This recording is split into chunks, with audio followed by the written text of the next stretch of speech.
Hi, I'm Yinka, and this is The Hurt Locker, a podcast where we open a door into men's mental health. Coming up.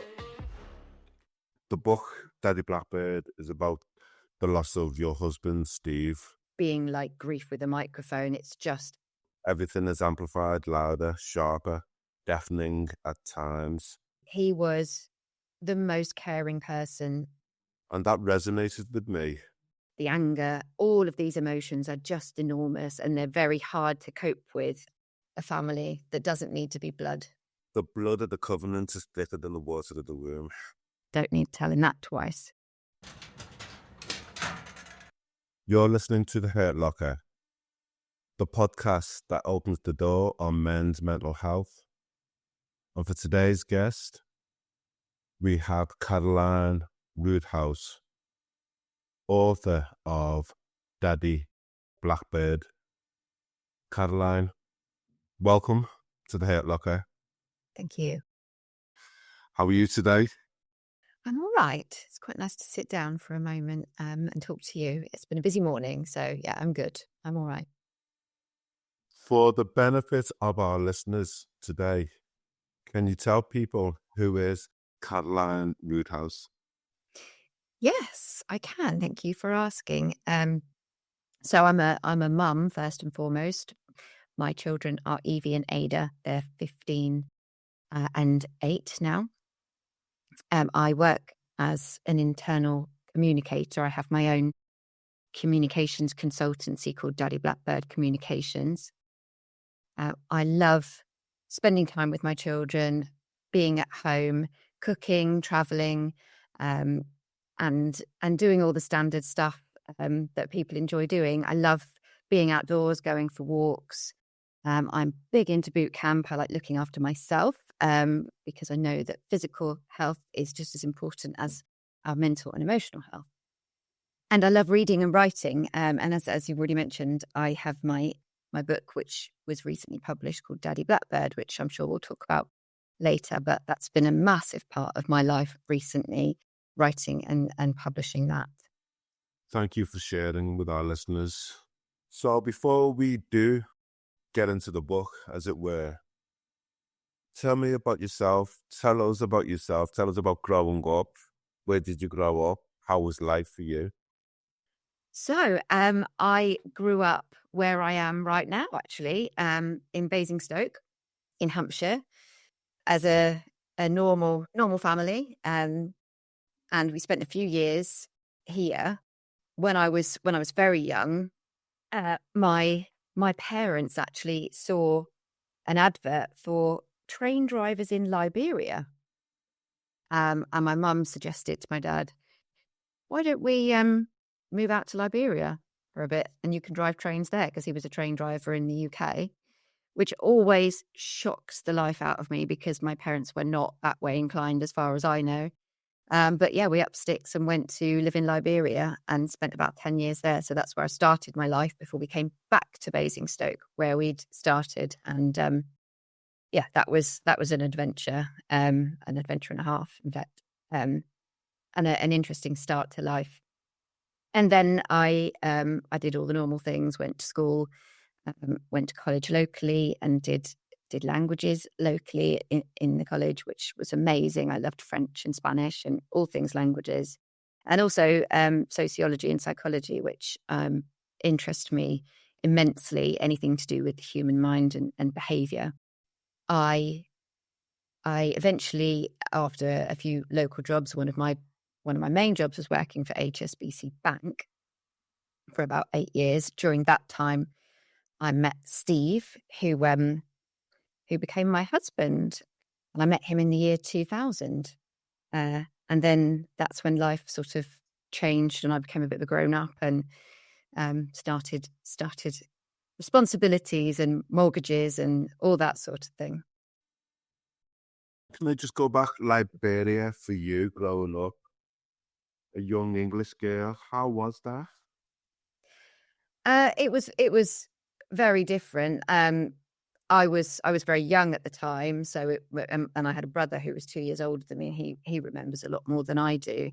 But we lived in a kind of expat area where it was mainly expats in a specific area, and life was just completely different. Our next door neighbour had a chimpanzee as a pet rather than a cat or a dog, and we went to the local social club most days where we would swim and pick mangoes from the trees, and quite different to life in Basingstoke. But unfortunately, there was a civil war, and we had to come home.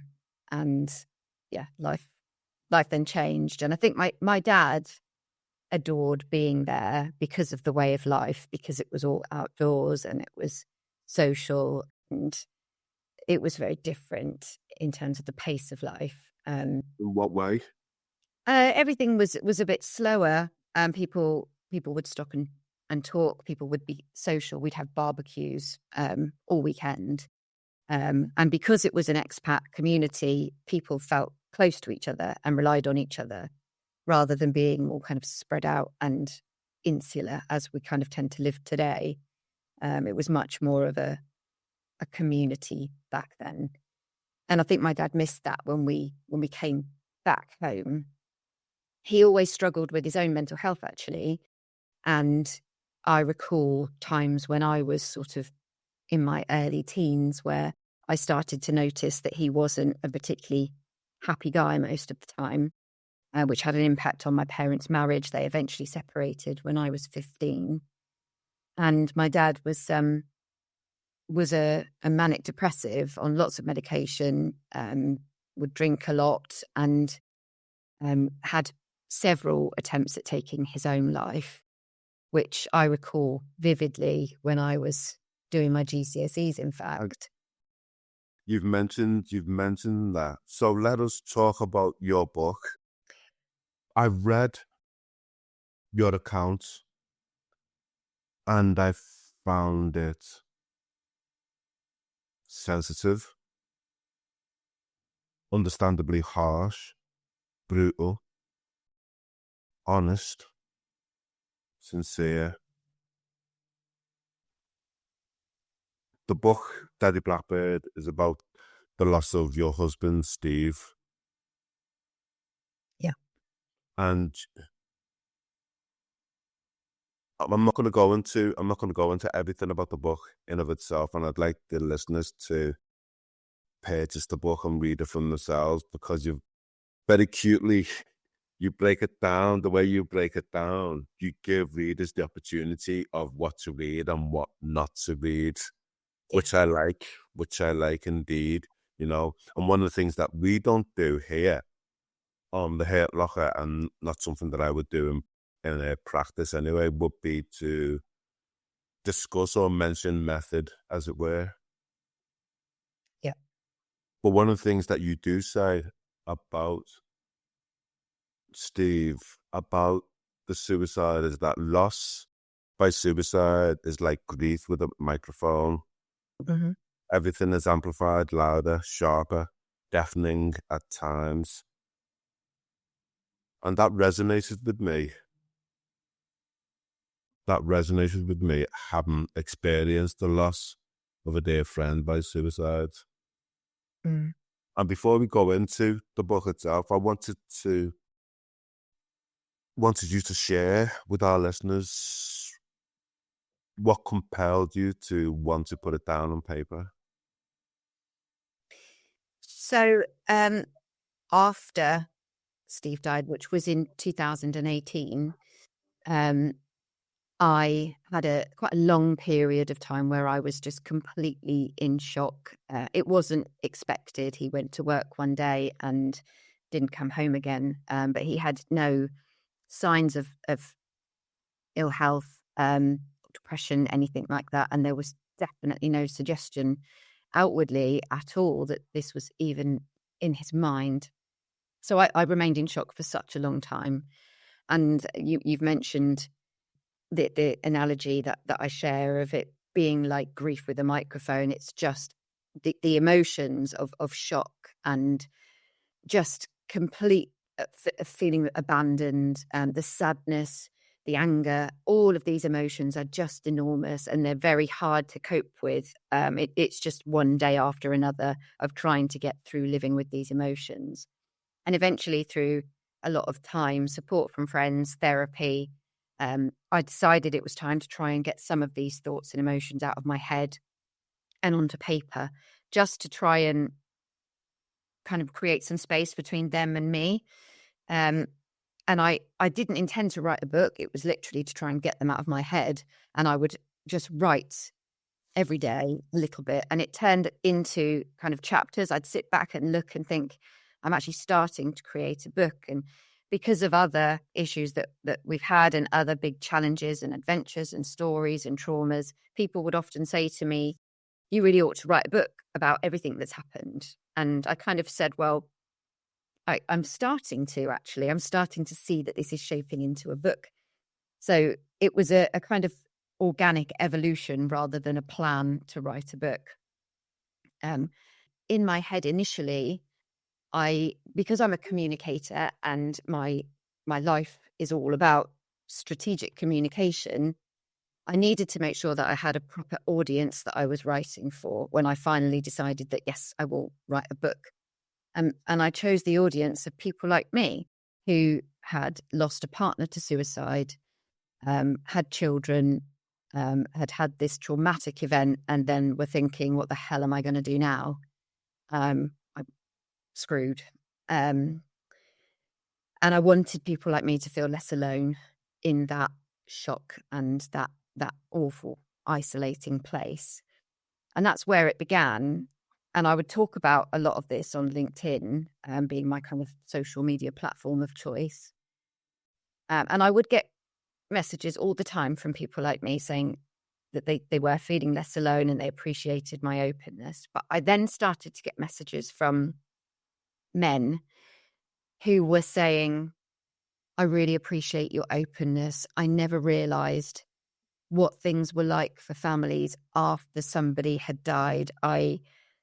I have been thinking about taking my own life, but having read your accounts and understood the pain that it's caused for your children and your family and for you, I can't do that to my own family. And you've literally saved my life. And I remember the first time I received a message like that, I was so overwhelmed. I didn't know how to respond. I was grateful for the bravery of that man for reaching out and saying that and understanding what that must have taken for him to do that. And then I started to get more and more of these messages. And I realized that writing my book, I had an opportunity to speak to more than that one audience of being people like me. I also wanted to speak to men in a position where Steve might have been, and men like the ones that were reaching out to me, to at least present to them what life is like for a family after loss by suicide, and then let them make their own minds up about the situation that they were in and what help they may be able to seek. And that's why I've ended up sectioning it into these different areas where people can go and read about what happened afterwards, or they can dive into the middle section, which is aptly called horror, because that's what it was. But I've given different audiences the different choices to pick up at different parts of the book where they feel they'll get most value. That's where it ended up for different people. When you did start, or when it started to trickle in, men were responding and saying, thank you, reading your accounts has saved my life. Was there a realization that, gosh, I'm not alone here? There's more and more people. Because one of the things about being bereaved and or affected by suicide is that there's a tendency to feel alone, that you're stuck in your own grief, your own shame, your own isolation, and that nobody else in the world can even have a modicum of insight and understanding of what you're experiencing. So when people did start to reach out, how was that for you? It was a revelation, and for the very reasons that you've said there. the last part of my book, I break into 3 different sections about my healing journey. And the first one is all about the power of me. The second part is the power of my children. But the third part is the power of community. And I was starting to develop a community of people that I felt part of that was helping with that sense of isolation. And I suddenly felt like I was part of something quite special, of people damaged, of people in pain, of people on a recovery journey of their own, of people who were healing, supporting one another. And you almost develop this sense of, it's a bit like a radar where you can kind of spot someone a mile off who's been bereaved by suicide or who is impacted in some way, and they kind of come into the fold and they become part of that community, and you have a real empathy and a sensitivity to look after one another. And since that started, I've never felt alone. And I'm on my own with the 2 girls. I'm quite isolated physically. I'm an introvert. I have a lot of social anxiety at times, but I've never felt more surrounded by support since developing this community of people who are damaged by suicide in one way or another. Would it surprise you then to know the stats, or wouldn't it surprise you to know that the stats year on year, almost 1 million people are impacted and or bereaved by suicide? It doesn't surprise me. I'm very conscious of those stats, and when you break it back down to one death by suicide impacts around 135 people, and like you say, Julie Sorrell's research, yes. Indeed, yeah, and you multiply that up just in the UK, it is literally just under 1 million people who are impacted in one way or another. So there are thousands of people right now impacted and needing support and feeling that sense of isolation that I want to reach out to. I want to let them know that they don't have to be alone in that grief or in that place. So yeah, absolutely. It doesn't surprise me at all that that's massive numbers year on year compounded. And then the impact on top of that and the statistics around people who are bereaved by suicide, who then start to have that sense themselves of maybe falling down into depression and wanting to maybe consider taking their own lives because of what they've been through and the impact of that trauma. It's an ongoing cycle that needs to be broken. Does it shock you, having done your own research? I know the book's released, etc., but does it shock you how, I'm going to say it, how little there is out there in terms of support? It does, and it's quite deceiving for me because I operate in this world 24 hours a day. Almost everyone I know is in this world about building communities, about prevention, about postvention.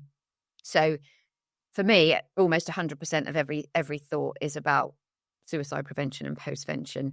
But stepping out of this world into a world where you're surrounded by other things, that lack of support is massive, and the waiting list for talking therapies and things like that is just astounding. I understand why we're in this situation, but to know that the challenge that different groups and organizations and charities have in front of them to try and offer support and be there is just massive, and yeah, it's frightening.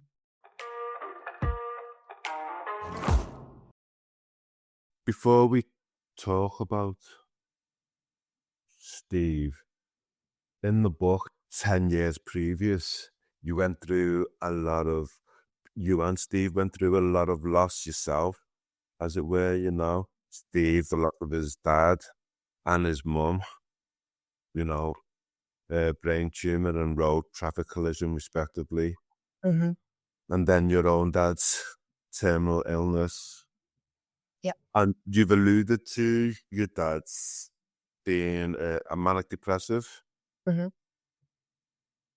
And one of the things that struck me was how he attempted suicide on the day of your history GCSE exam. You were 15 years old and you just, yeah.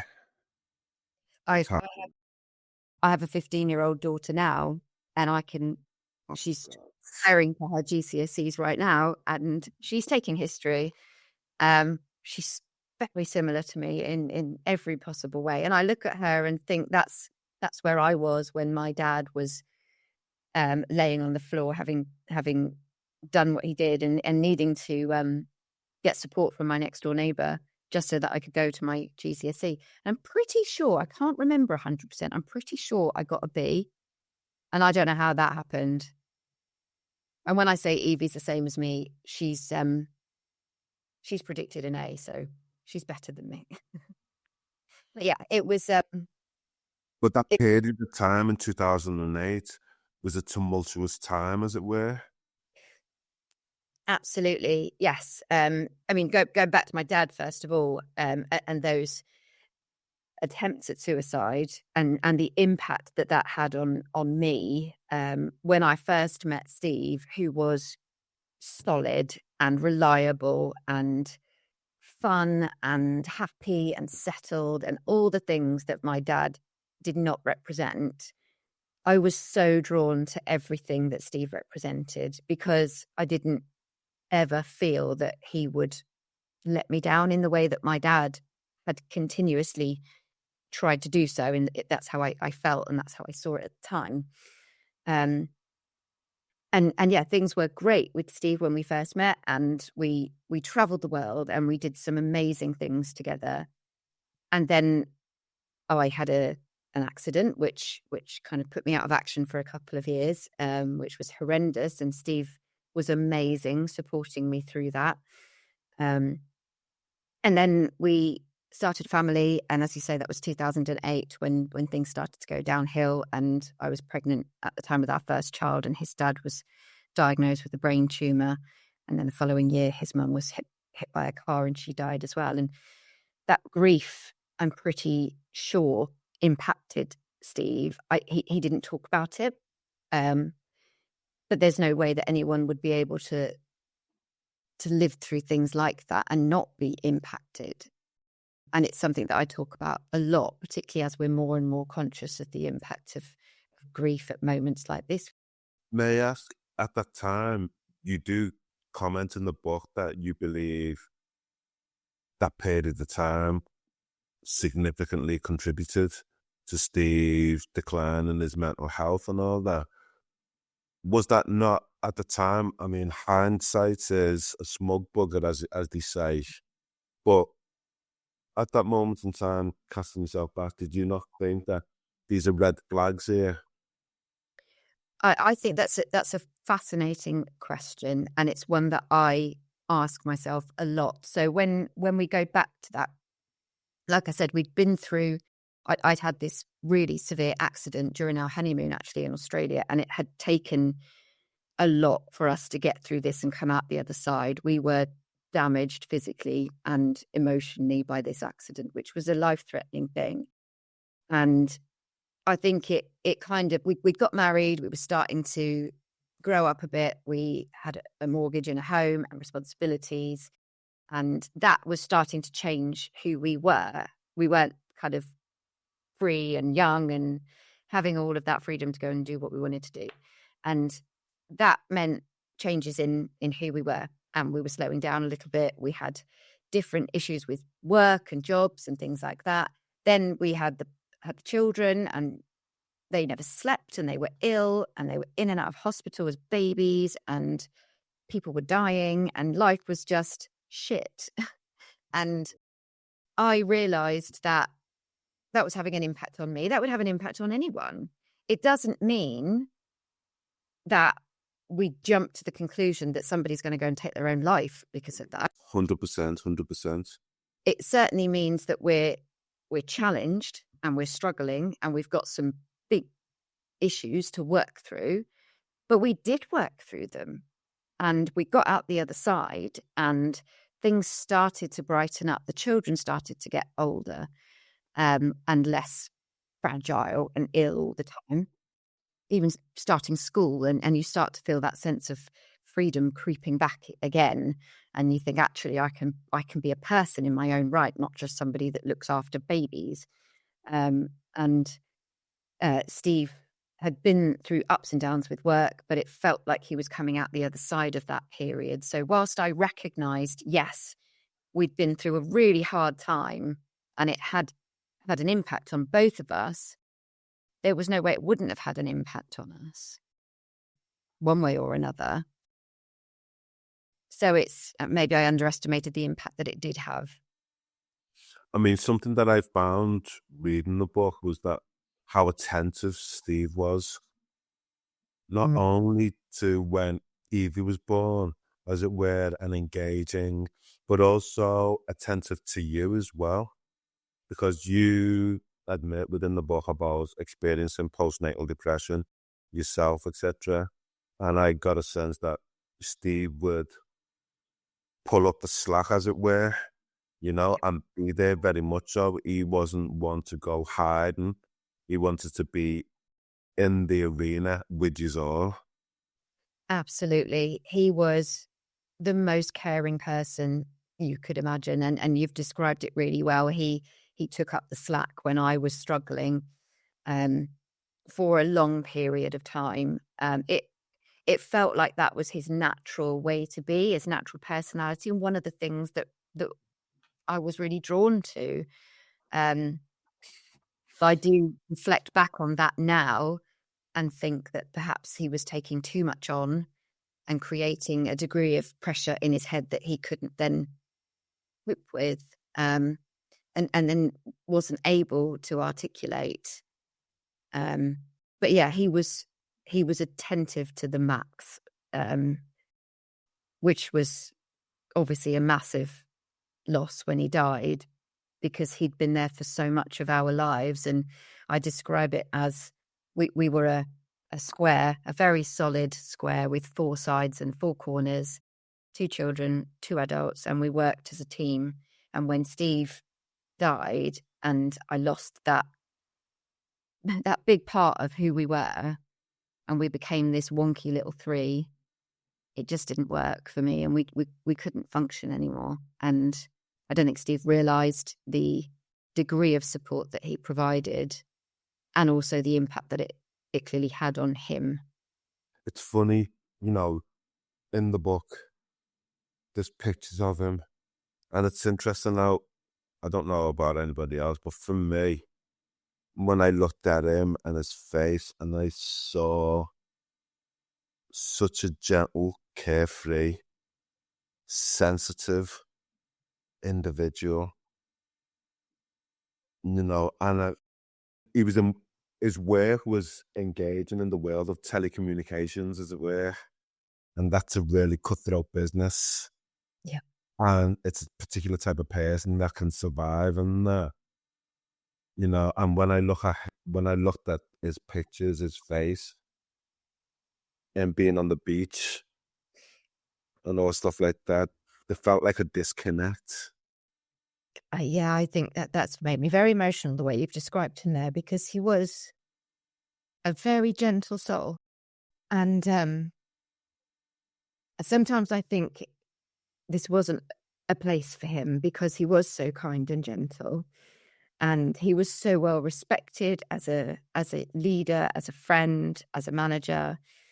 And some of the experiences he had at work clashed massively with that and that cutthroat environment and that toxic workplace culture that he was thrown into at times that just didn't work for him. He was born to drive a VW around Australia with a surfboard on the top and grow long hair, which was longer on one side than the other. That was Steve. I hope for now that's what he's doing. Inshallah.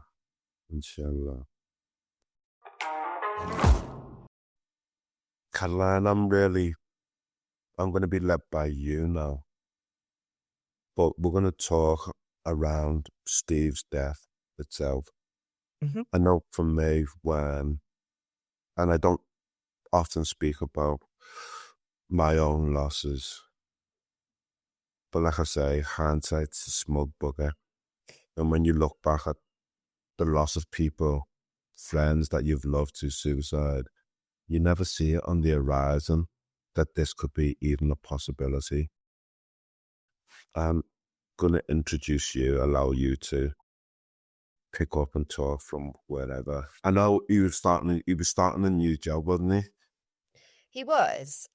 So I mentioned there that he had previously worked for a big global organization through the agency that he worked for, which was an awful place where the culture was horrendous, and they had their kind of in crowd, and if you weren't part of that, you weren't treated well at all. And Steve was not part of that, being an outsider and being part of an agency. He was shouted at, things were thrown at him, he was spat at, and he would come home and tell me about how horrendous this was, and I could see the impact it was having over time. And I insisted that he speak to his agency and get moved to a different account, which he didn't want to do. He didn't want to rock the boat, cause trouble, make a bad name for himself. Why was that? Because as soon as I started reading the words shouted and spat at, I thought, hell no, that's not happening. Well, he'd been made redundant many times, being in this environment, in this sector. He'd been made redundant so many times. He'd been to the job centre too many times, and that had taken its toll on his self-esteem. And I think anything that risked being put back in that position, he would be prepared to put up with the shittest workplace going to avoid going back to that place of being unemployed.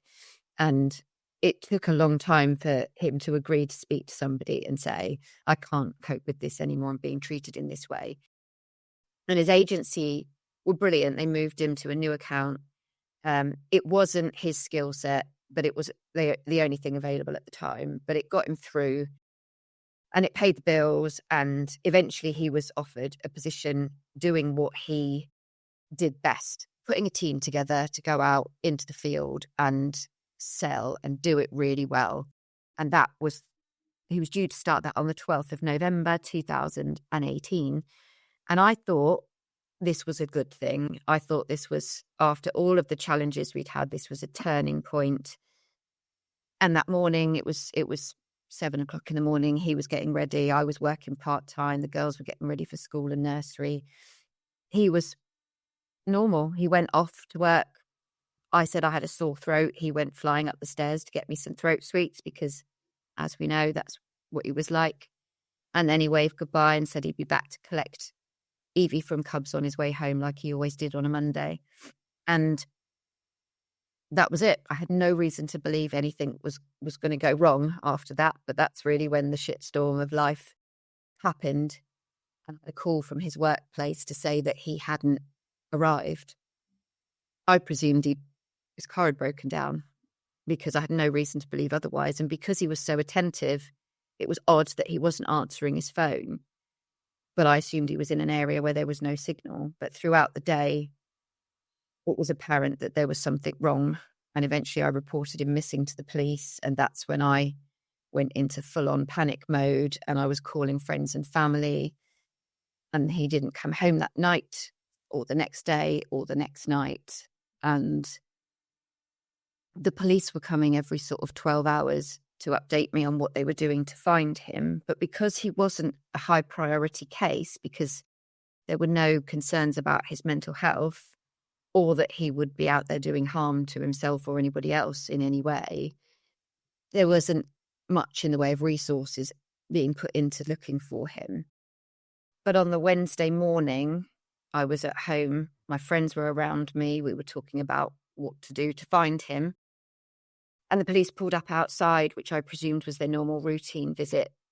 Can I just stop you there? You described that so well. I think is it female police officers? Yeah, they got out the car. They get out the car and they take the hats off. Yes, because when you Like, see them on the TV, yes. it's that mark of respect. And I could see that this was different. And normally it was just one person, but this time it was two.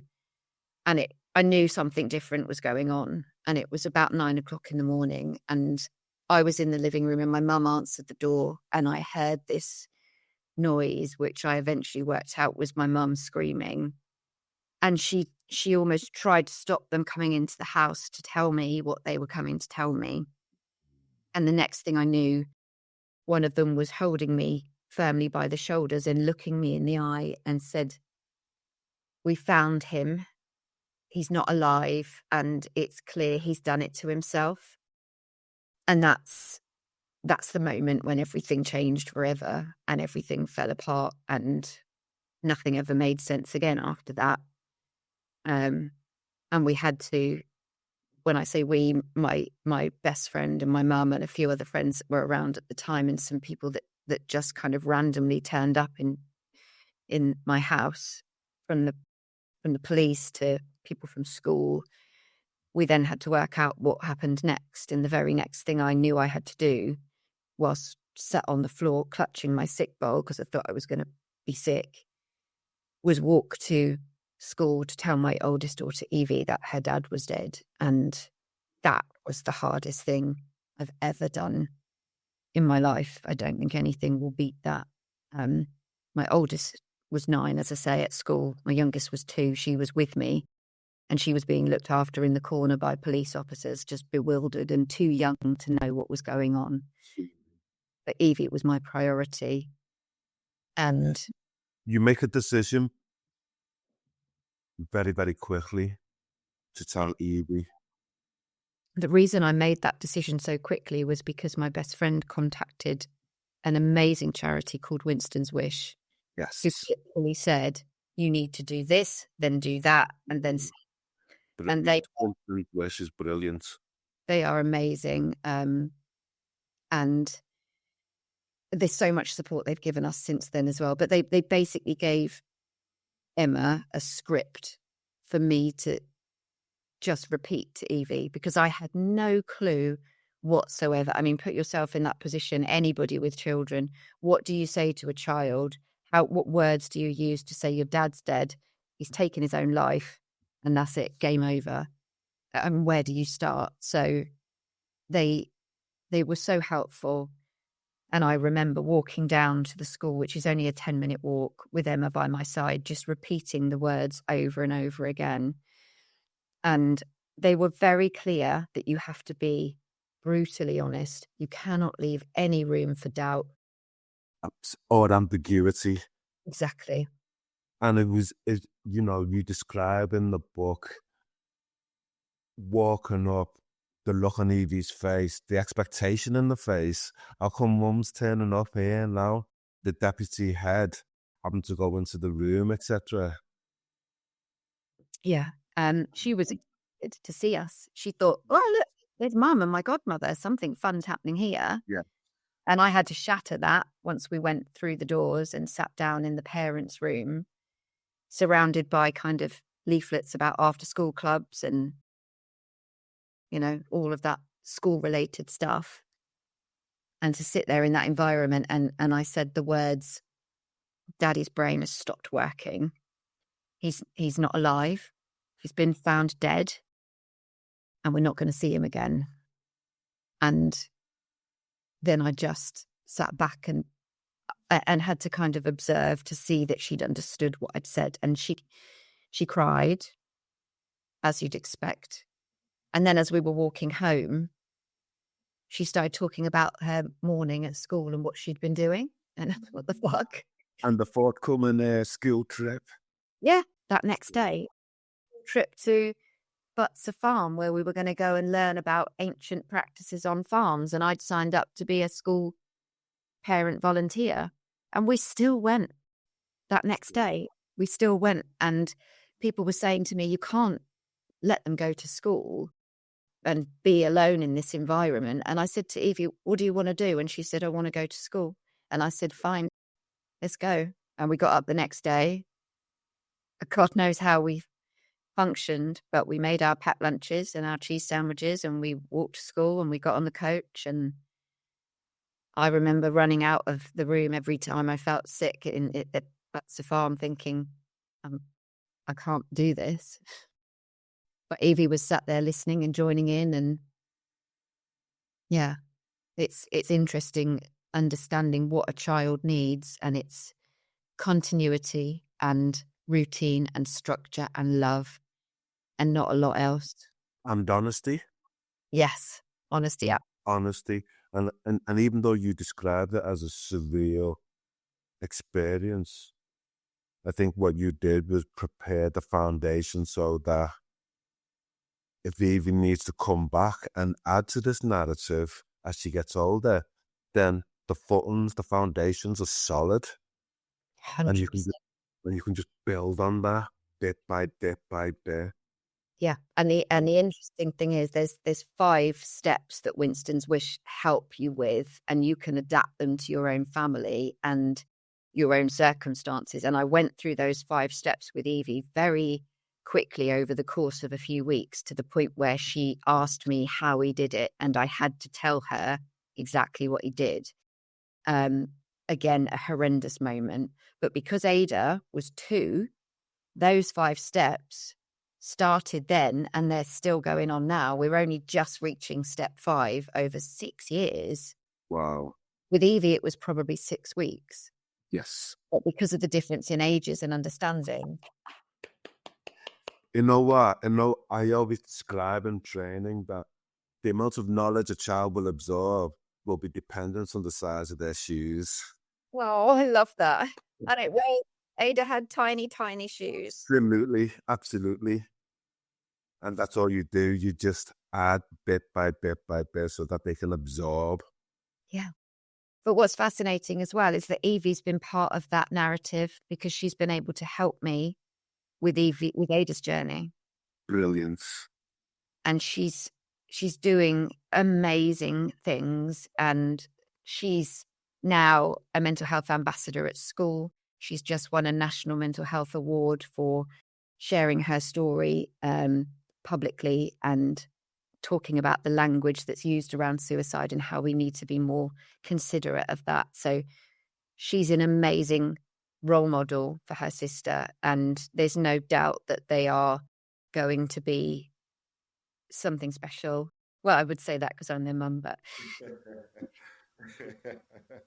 they're incredible human beings. And I put a lot of that down to that conversation with Winston's Wish on day 1.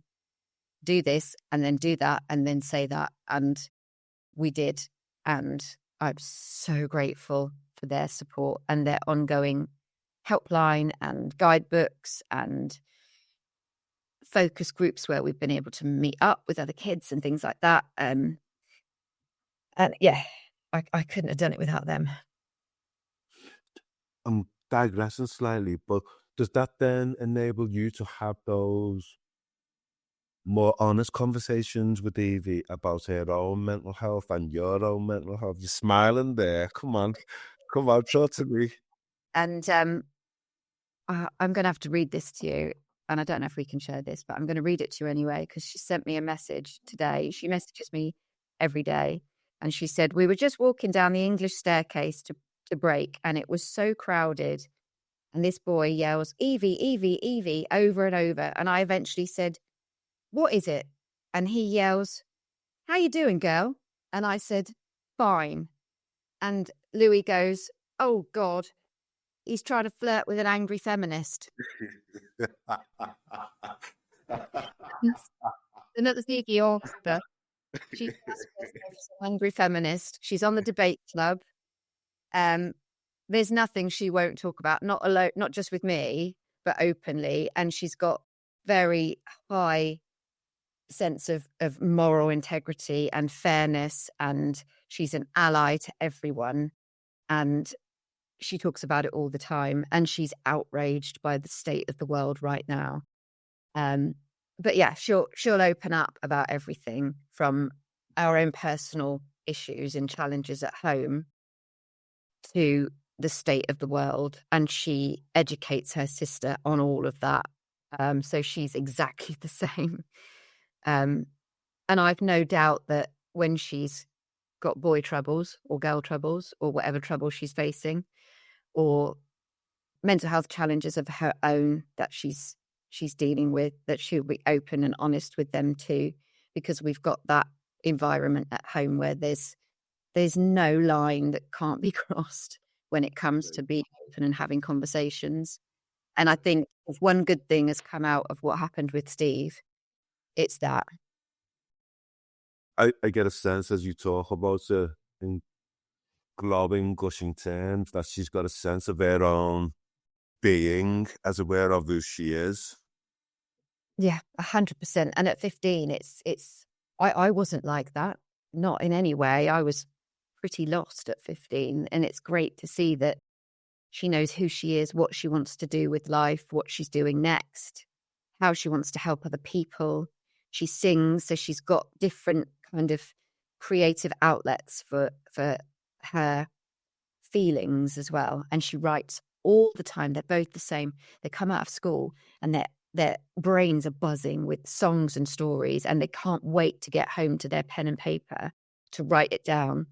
And she'll write a dozen stories in a night or a dozen songs in a night. And she literally just went to a recording studio at the weekend, and I watched her record a song with a producer, and she was in her element, creating and articulating and being who she needed to be.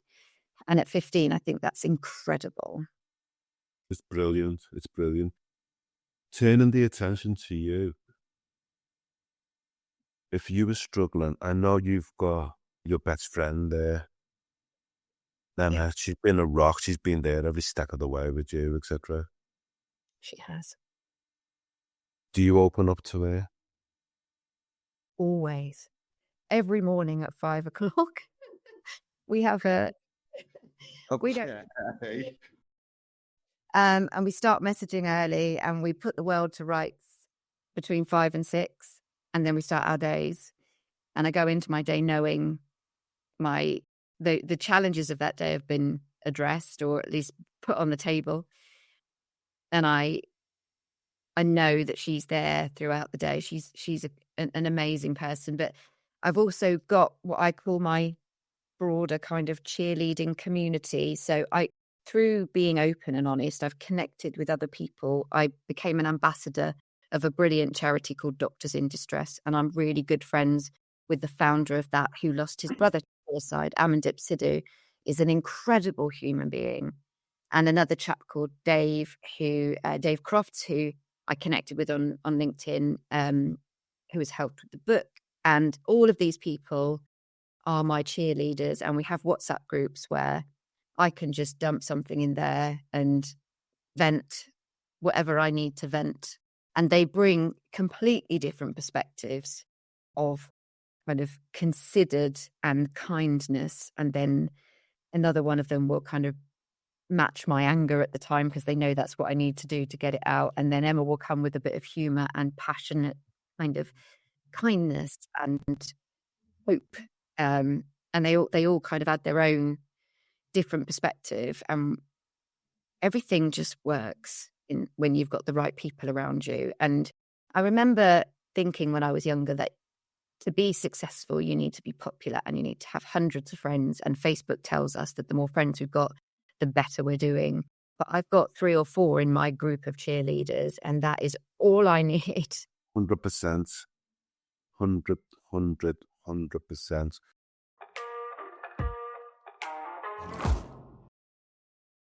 We haven't got much longer time left.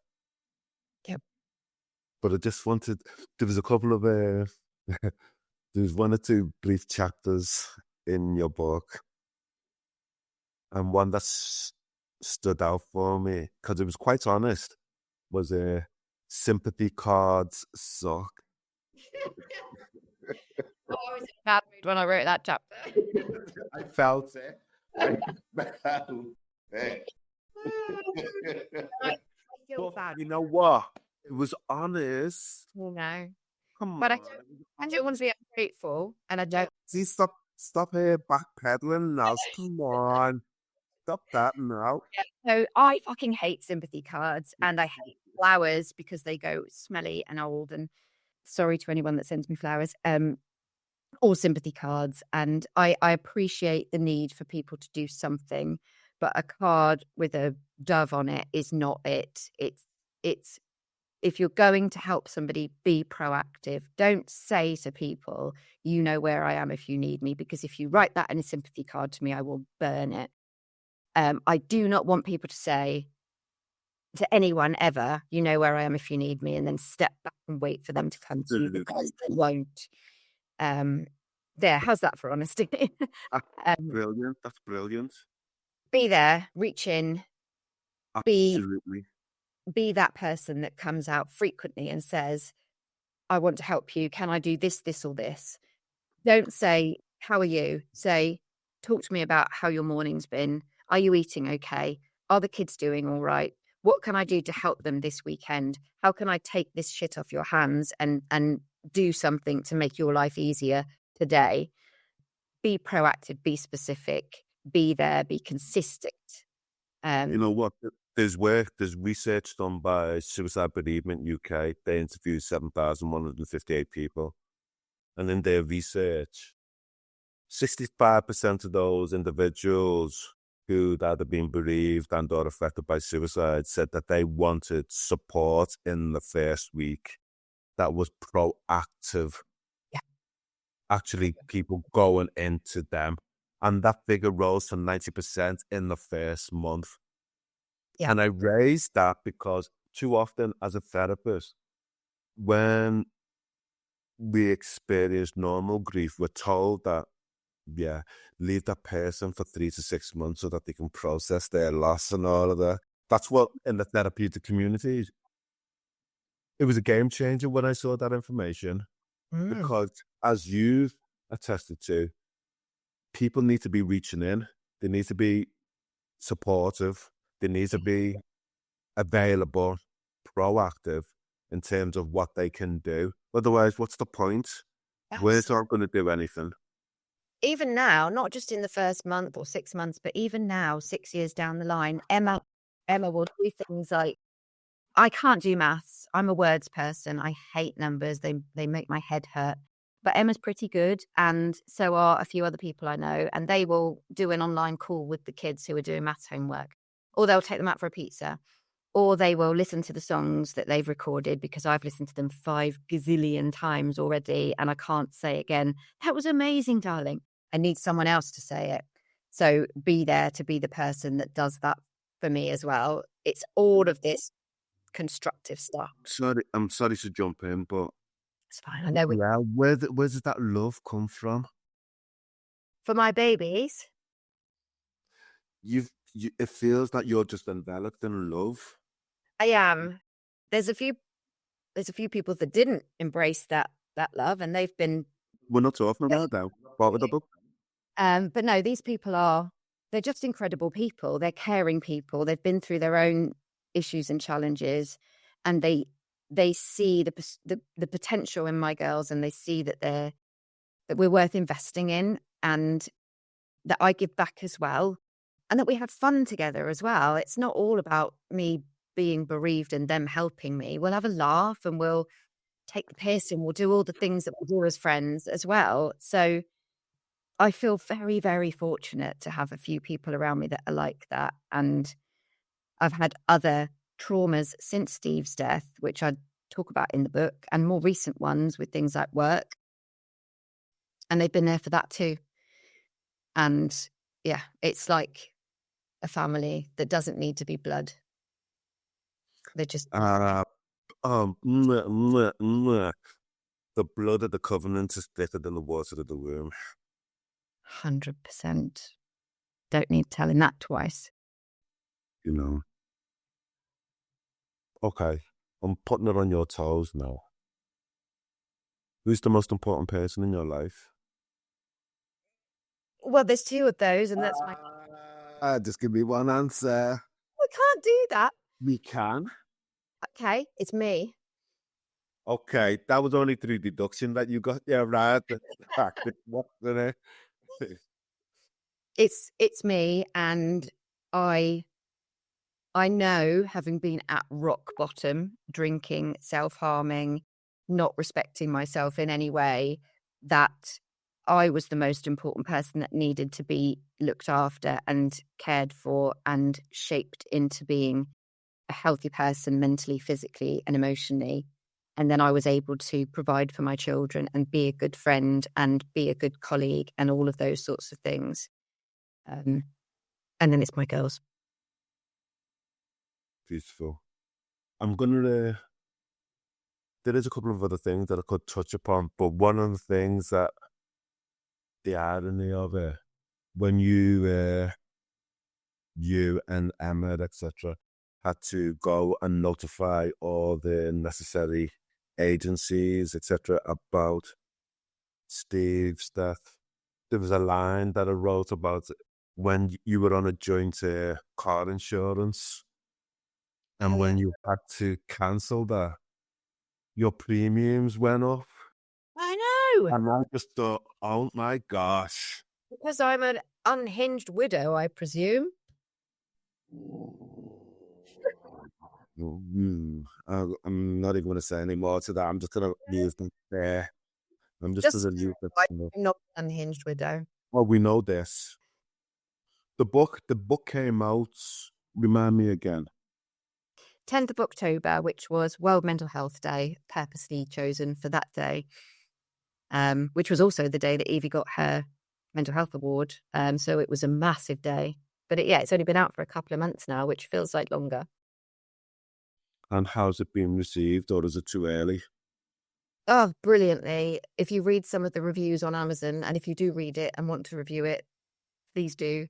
But the reviews are just overwhelming. They're incredible. And the support from people, I think it's the openness and the honesty, that sense of somebody's being open and honest about the shit bits, and people saying they lost somebody to suicide and they didn't feel safe expressing the anger because they didn't want to upset other people or relatives or whatever. But I don't really have a filter.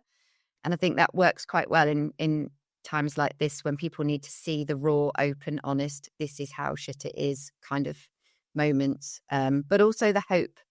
And we're coming out the other side, and it's good things that have happened, good people that we've connected with, and good experiences. And there's more of that to come. So it's a story with a kind of start and a middle, and not an end, but an ongoing kind of chapter after chapter.